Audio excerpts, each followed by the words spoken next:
കേരള രാഷ്ട്രീയത്തിൽ ചുരുങ്ങിയ കാലം കൊണ്ട് അത്ഭുതകരമായ വളർച്ച നേടിയ യുവനേതാവാണ് രാഹുൽ മാങ്കൂട്ടത്തിൽ. യൂത്ത് കോൺഗ്രസിന്റെ സംസ്ഥാന അധ്യക്ഷ പദവിയിലെത്തിയതിന് തൊട്ടുപിന്നാലെ ഉപതിരഞ്ഞെടുപ്പിൽ ജയിച്ച് MLA ആകാനും രാഹുലിന് കഴിഞ്ഞു. ഒരു സ്വപ്നം പോലെയായിരുന്നു ആ വളർച്ച. എന്നാൽ രാഷ്ട്രീയത്തിൽ എല്ലാം എപ്പോഴും ഒരുപോലെയാകില്ലല്ലോ. പെട്ടെന്നാണ് രാഹുലിനെതിരെ ഗുരുതരമായ ചില ലൈംഗിക ആരോപണങ്ങളും പരാതികളും ഉയർന്നു വന്നത്. ഇത് അദ്ദേഹത്തിന്റെ രാഷ്ട്രീയ ജീവിതത്തിന് വലിയൊരു തിരിച്ചടിയായി. ഒടുവിൽ രാഹുൽ സജീവ രാഷ്ട്രീയത്തിൽ നിന്ന് പൂർണ്ണമായി മാറി നിൽക്കേണ്ടി വരുന്ന അല്ലെങ്കിൽ അപ്രസക്തനാകുന്ന ഒരു അവസ്ഥയിലേക്ക് വരെ കാര്യങ്ങൾ എത്തിച്ചു. ആരോപണങ്ങൾ കടുത്തതോടെ കോൺഗ്രസ് പാർട്ടിക്ക് രാഹുലിനെ പുറത്താക്കേണ്ടി വന്നു. അദ്ദേഹവുമായുള്ള എല്ലാ ഔദ്യോഗിക ബന്ധങ്ങളും പാർട്ടി അവസാനിപ്പിച്ചു. എന്നാൽ പാർട്ടിയിൽ നിന്ന് പുറത്താക്കപ്പെട്ട ആ കനത്ത പ്രതിസന്ധിയിലും രാഹുൽ പതറിയില്ല.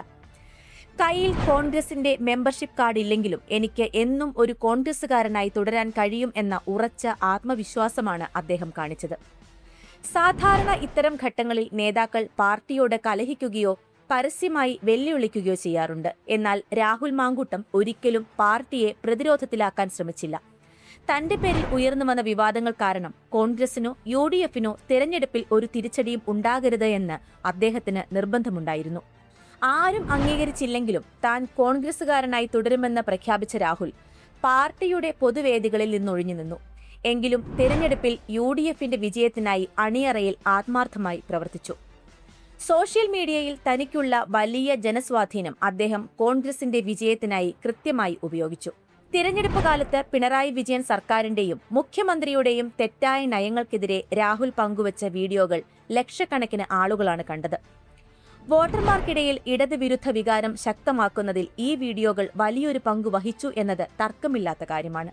പാലക്കാട് ഉൾപ്പെടെയുള്ള മണ്ഡലങ്ങളിൽ UDF കൈവരിച്ച ചരിത്ര വിജയത്തിന് ശേഷം രമേശ് പിഷാരടിയുടെ വിജയാഹ്ലാദ പ്രകടനത്തിൽ പങ്കെടുത്തുകൊണ്ടാണ് താൻ കോൺഗ്രസ് വേദികളിലേക്ക് മടങ്ങി വരുമെന്ന വ്യക്തമായ സൂചന രാഹുൽ നൽകിയത്. അതിനുശേഷം VD സതീശന്റെ നേതൃത്വത്തിലുള്ള പുതിയ UDF സർക്കാർ അധികാരമേറ്റ സത്യപ്രതിജ്ഞാ ചടങ്ങിലും രാഹുൽ മാങ്കൂട്ടത്തിൽ എത്തിയിരുന്നു. അവിടെ തടിച്ചുകൂടിയ കോൺഗ്രസ് പ്രവർത്തകർ വലിയ ആവേശത്തോടെയാണ് രാഹുലിനെ സ്വീകരിച്ചത്.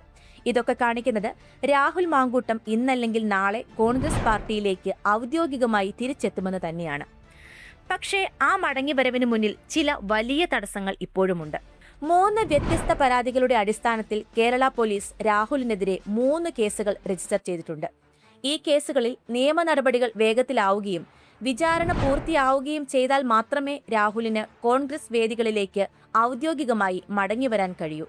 രാഹുലിനെ സംബന്ധിച്ചിടത്തോളം തന്റെ നിരപരാധിത്വം പൂർണ്ണമായി തെളിയിച്ച് തിരികെ വരിക എന്നത് വളരെ പ്രധാനമാണ്. എങ്കിൽ മാത്രമേ തനിക്ക് നഷ്ടപ്പെട്ട സ്ഥാനമാനങ്ങൾ തിരികെ ചോദിക്കാനും പാർട്ടിയിൽ കൂടുതൽ അവസരങ്ങൾ നേടിയെടുക്കാനും അദ്ദേഹത്തിന് സാധിക്കൂ. അതിനായി സർക്കാരിന്റെ ഭാഗത്തുനിന്ന് നിഷ്പക്ഷവും അനുകൂലവുമായ ചില നീക്കങ്ങൾ ഉണ്ടാകേണ്ടതുണ്ട്.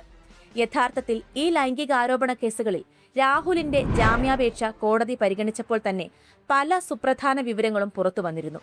കോടതിയിൽ സമർപ്പിക്കപ്പെട്ട തെളിവുകൾ വ്യക്തമാക്കുന്നത് പരാതിക്കാരായ സ്ത്രീകളുമായി രാഹുലിന് സൗഹൃദമുണ്ടായിരുന്നുവെങ്കിൽ തന്നെയും അതെല്ലാം പരസ്പര സമ്മതത്തോടെയുള്ള ബന്ധങ്ങളായിരുന്നു എന്നാണ്.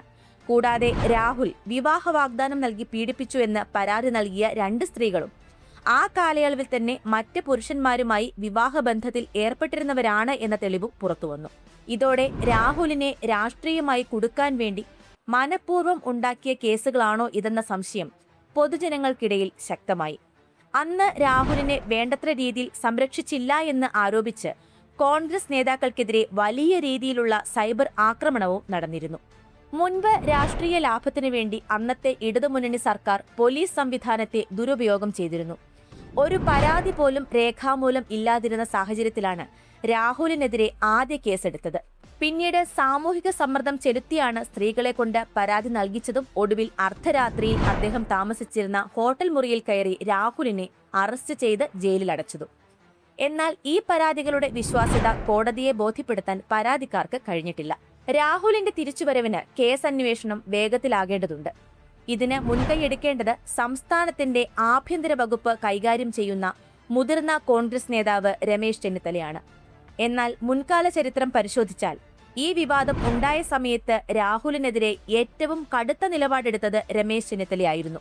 രാഹുലിനെ പാർട്ടി സ്ഥാനങ്ങളിൽ നിന്ന് മാറ്റണമെന്നും അദ്ദേഹം MLA സ്ഥാനം രാജിവെക്കണമെന്നും ചെന്നിത്തല പരസ്യമായി തന്നെ ആവശ്യപ്പെട്ടിരുന്നു. അതിനുശേഷം ഒരു മന്നം ജയന്തി ദിനത്തിൽ പെരുന്നയിൽ വെച്ച് രാഹുൽ കൈകൊടുക്കാൻ ചെന്നപ്പോൾ അത് ശ്രദ്ധിക്കാതെ നടന്നുപോയ ചെന്നിത്തലയുടെ ദൃശ്യങ്ങൾ സോഷ്യൽ മീഡിയയിൽ വലിയ ചർച്ചയായിരുന്നു. അതുകൊണ്ട് തന്നെ ചെന്നിത്തല ആഭ്യന്തരമന്ത്രിയായിരിക്കുമ്പോൾ രാഹുലിന് അനുകൂലമായ ഒരു നിലപാട് സർക്കാരിൽ നിന്ന് ഉണ്ടാകുമോ എന്ന് കോൺഗ്രസ് പ്രവർത്തകർക്ക് സംശയമുണ്ടായിരുന്നു. കഴിഞ്ഞ ദിവസം രമേശ് ചെന്നിത്തല മാധ്യമങ്ങൾക്ക് മുന്നിൽ തന്റെ നിലപാട് വ്യക്തമാക്കി. സ്ത്രീകൾക്കും കുട്ടികൾക്കും എതിരെയുള്ള അതിക്രമങ്ങളിൽ പ്രതികൾ ആരായാലും ഒരു വിട്ടുവീഴ്ചയും ഉണ്ടാകില്ല. പോലീസ് കർശന നടപടികളുമായി മുന്നോട്ടു പോകും. ഇത് രാഹുലിന് തിരിച്ചടിയാണെന്ന് ഒറ്റനോട്ടത്തിൽ തോന്നാമെങ്കിലും യഥാർത്ഥത്തിൽ ഇതൊരു പോസിറ്റീവ് സൂചനയാണ്. കാരണം ഈ കേസുകളിൽ കൃത്യവും സത്യസന്ധവുമായ ഒരു അന്വേഷണം നടന്നാൽ രാഹുൽ നിരപരാധിയാണെന്ന് അതിവേഗം തെളിയും. താൻ ഒരു നിയമവും ലംഘിച്ചിട്ടില്ലെന്ന് രാഹുൽ തുടക്കം മുതലേ വ്യക്തമാക്കുന്നുണ്ട്. പോലീസ് നിഷ്പക്ഷമായി തെളിവുകൾ ശേഖരിച്ചാൽ രാഹുലിന്റെ വാദങ്ങൾ ശരിയാണെന്ന് ബോധ്യപ്പെടും. അതുകൊണ്ട് തന്നെയാണ് നിഷ്പക്ഷരായ ഉദ്യോഗസ്ഥർ ഈ കേസ് അന്വേഷിക്കണമെന്ന് രാഹുലിനെ അനുകൂലിക്കുന്നവർ ആവശ്യപ്പെടുന്നത്. ചെന്നിത്തലയുടെ പ്രസ്താവനയും വിരൽ ചൂണ്ടുന്നത് അങ്ങനെയൊരു സുതാര്യമായ അന്വേഷണത്തിലേക്കാണ്. ഇത് രാഹുലിന് വലിയ പ്രതീക്ഷ നൽകുന്നു. അന്വേഷണം വേഗത്തിൽ പൂർത്തിയാക്കി കുറ്റപത്രം സമർപ്പിച്ചാൽ 1-2 വർഷത്തിനകം കോടതിയിലൂടെ നിരപരാധിത്വം തെളിയിച്ച് രാഹുലിന് മടങ്ങിവരാം. അതല്ലെങ്കിൽ കുറ്റപത്രം സമർപ്പിക്കുന്ന വേളയിൽ തന്നെ അതിലെ പഴുതുകളും തെളിവുകളുടെ കുറവും ചൂണ്ടിക്കാട്ടി ഹൈക്കോടതിയെ സമീപിച്ച് കേസ് റദ്ദാക്കാനുള്ള നിയമസാധ്യതയും രാഹുലിന് മുന്നിലുണ്ട്. ഇതിനായി കേസ് നടപടികൾ വേഗത്തിലാക്കണം എന്നൊരു ആവശ്യം മാത്രമാണ് രാഹുൽ പാർട്ടിയോട് നടത്തിയിട്ടുള്ളത്.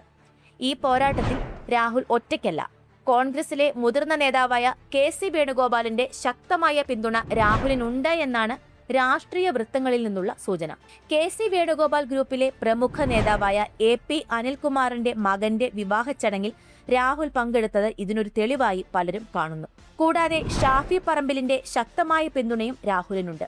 പാർട്ടിക്കുള്ളിലെ ഈ ശക്തമായ വിഭാഗത്തിന്റെ പിന്തുണയോടെ വിഷയം സർക്കാരിന് മുന്നിലെത്തിയാൽ രാഹുലിന്റെ കാര്യത്തിൽ നിഷ്പക്ഷവും നീതിപൂർവവുമായ തീരുമാനം ഉണ്ടാകുമെന്ന് ഉറപ്പാണ്. നിരപരാധിത്വം തെളിയിച്ചാലും രാഹുലിനെ എങ്ങനെ വീണ്ടും പാർട്ടിയിലേക്ക് കൊണ്ടുവരും എന്ന ചോദ്യം ബാക്കിയുണ്ട്. ധാർമ്മികമായ കാരണങ്ങളാൽ രാഹുലിനെ പെട്ടെന്ന് തിരിച്ചെടുക്കുന്നതിനെതിരെ പാർട്ടിയിൽ ചില എതിർപ്പുകൾ ഉണ്ടായേക്കാം. എന്നാൽ അവിടെയും KC വേണുഗോപാൽ വിഭാഗം രാഹുലിന് കാവലാളാകും. ചില കാര്യങ്ങളിൽ രാഹുലിന് ജാഗ്രത കുറവുണ്ടായി എന്ന് സമ്മതിച്ചുകൊണ്ട് തന്നെ അദ്ദേഹത്തിന് ഒരു അവസരം കൂടി നൽകി പാർട്ടിയിലേക്ക് തിരിച്ചെടുക്കാനാണ് സാധ്യത കൂടുതൽ. ചുരുക്കത്തിൽ UDF സർക്കാർ അധികാരത്തിൽ വന്നതോടെ രാഹുൽ മാങ്കൂട്ടത്തിലിന് കോൺഗ്രസ് പാർട്ടിയിലേക്ക് എത്രയും വേഗം മടങ്ങി വരാനുള്ള അനുകൂലമായ സാഹചര്യങ്ങളാണ് ഒരുങ്ങുന്നത്. പുതിയ UDF സർക്കാരിന്റെ കാലത്ത് കേസ് അന്വേഷണം എത്രത്തോളം സുതാര്യമാകും, പാർട്ടിയിലെ ഗ്രൂപ്പ് സമവാക്യങ്ങൾ രാഹുലിന് അനുകൂലമായി മാറുമോ എന്നതൊക്കെ വരും ദിവസങ്ങളിൽ കണ്ടറിയേണ്ട കാര്യമാണ്. എങ്കിലും ഒന്നുറപ്പാണ്, ഔദ്യോഗിക പദവികൾ ഇല്ലെങ്കിലും അണികളുടെ മനസ്സിൽ രാഹുൽ ഇപ്പോഴും പ്രിയപ്പെട്ടവനാണ്. ആ ജനപിന്തുണയും പാർട്ടിക്കുള്ളിലെ ശക്തമായ സമ്മർദ്ദവും രാഹുലിന്റെ മടങ്ങിവരവ് എളുപ്പമാക്കുമെന്നാണ് രാഷ്ട്രീയ നിരീക്ഷകരും വിലയിരുത്തുന്നത്. കൂടുതൽ രാഷ്ട്രീയ വിശകലനങ്ങൾക്കും വീഡിയോകൾക്കുമായി ചാനൽ സബ്സ്ക്രൈബ് ചെയ്യുക.